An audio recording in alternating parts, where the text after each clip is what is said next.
Kaibigan, okay na ang aming kalderetang Batangas. Mga kaibigan, for today's video, kalderetang Batangas ang ating gagawin. Mga porks yan. Bali, hindi na po namin na-videohan yung una, yung paggisa ng bawang at sibuyas. Bali, ito na. Ginisa na namin ang karne. Ito, tapos yan, pinirito namin ng patatas at carrots para mas madali mga kaibigan. Ngayon mga kaibigan, ilagay na natin ang tomato paste. Okay. Hop. Tapos konting ketchup. Lagay mo na rin, B.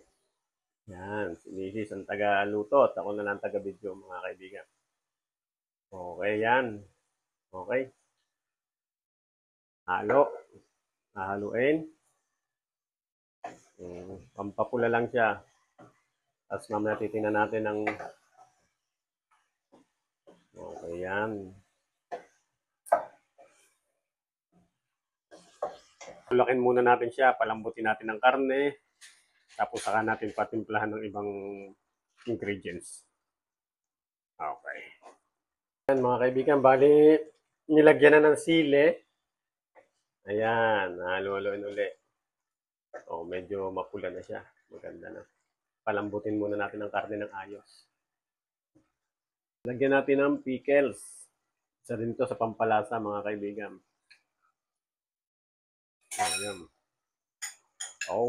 Kulay kaldereta na talaga. Kalderetang Batangas yan na mga kaibigan. Huwag niyong kakalimutan. Mga kaibigan, okay. Pag medyo malambot na ang karne, ilalagay na namin ang patatas at carrots at mukhang luto na to. Medyo ay. Ang ganda na ng kanyang pagkapula. Kaibigan, nilagay na. At luto na.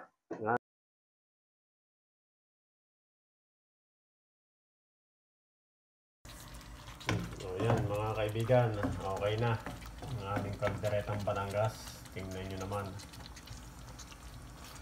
Ay, inam. Ano bang sarap. Sakto ang pula. Sakto ang anghang. At lalong-lalo na, sakto ang lasa. Okay. Yan lang.